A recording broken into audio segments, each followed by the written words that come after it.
In war, the most dangerous thing is what has not been used yet. In Operation Epic Fury, from February 28 through March 2026, Iran fired over 500 ballistic missiles and launched approximately 2,000 one-way attack drones. America saw all of it, intercepted most of it. But here is the question nobody is asking. The Fatah-2 hypersonic missile, whose cutaway model was shown to Khamenei in 2023, has never been operationally launched. Not once. Why? Because some weapons are only used when the moment is right, when the impact will be maximum, when the enemy has no idea it is coming. Today we look at the weapons Iran has kept hidden, the ones that were never used, the ones that, if deployed, would shock the world. This is Blind Zone, and today we go inside the place nobody else has gone.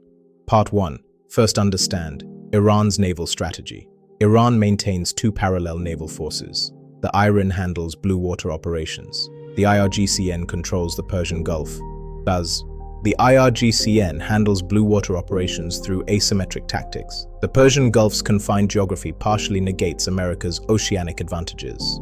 It is essential to understand, Iran never intended to beat America in a straight naval battle. Iran's strategy is something else entirely.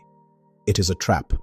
The IRGCN's doctrine relies on swarming tactics using hundreds of small, fast boats combined with a dense network of coastal crews and ballistic missiles.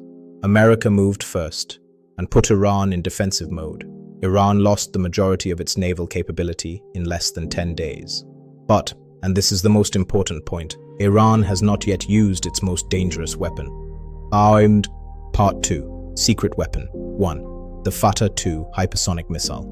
The Fatah-2, Iran's next-generation hypersonic missile, has never been operationally launched, not a single time.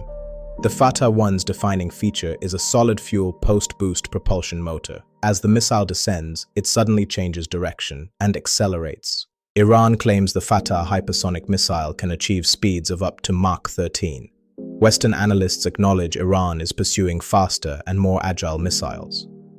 Why? Because the Fatah-2 is being held in reserve, for the day when America's missile defense system is already overwhelmed. That is when the Fatah-2 arrives. Iran's strategy was clear: destroy radars first, then conventional missiles, then, when the defense is blind, the hypersonic strike. The Fatah-2 was the final punch that never landed. Part 3. Secret Weapon 2. The Underground Missile Cities. Tehran has spent years hardening parts of its program in underground storage tunnels. It is a network that is hard to degrade.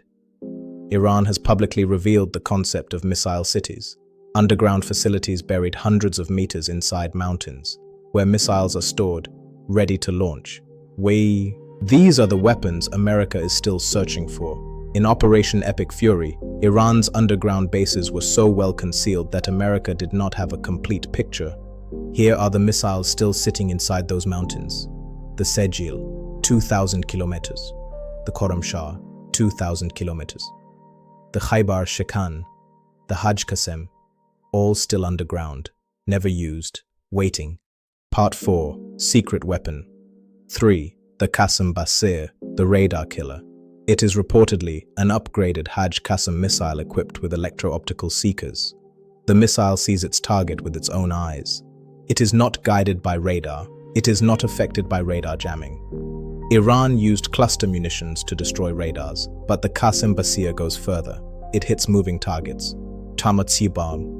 America has 11 aircraft carriers. Each one costs $13 billion. The estimated cost of one Qasem Basir missile, approximately $2 million. A $13 billion target.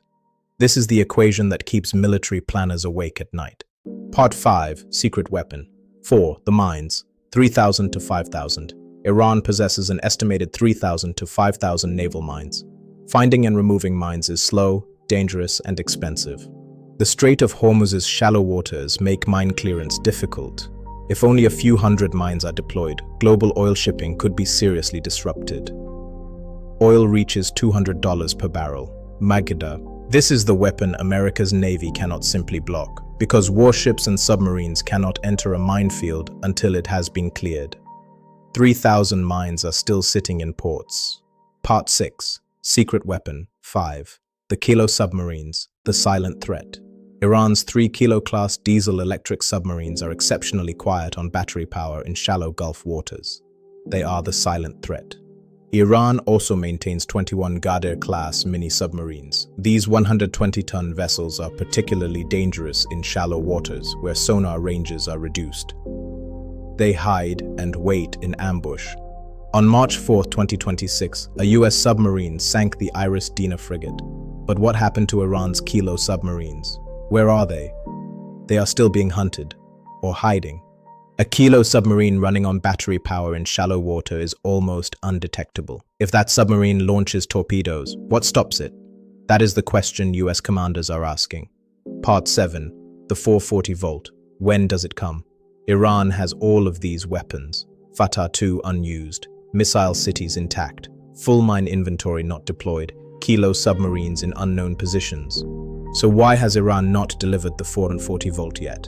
3 reasons. First, timing. Second, the ceasefire. Third, and this is the most important, deterrence.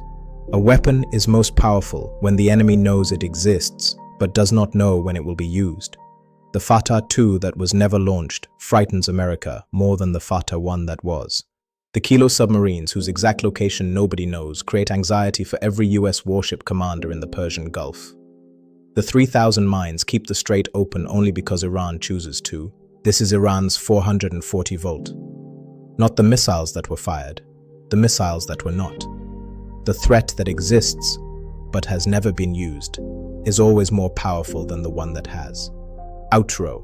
America has 11 carriers, a $895 billion defense budget. Iran has $15 billion.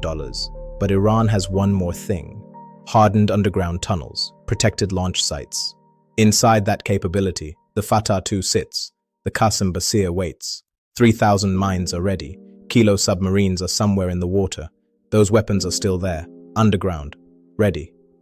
The 440 volt, it may come, or it may not. And both sides know that uncertainty is the greatest deterrence of all. Next week, Inside the Missile Cities. Hit like, subscribe. Now you are inside the blind zone.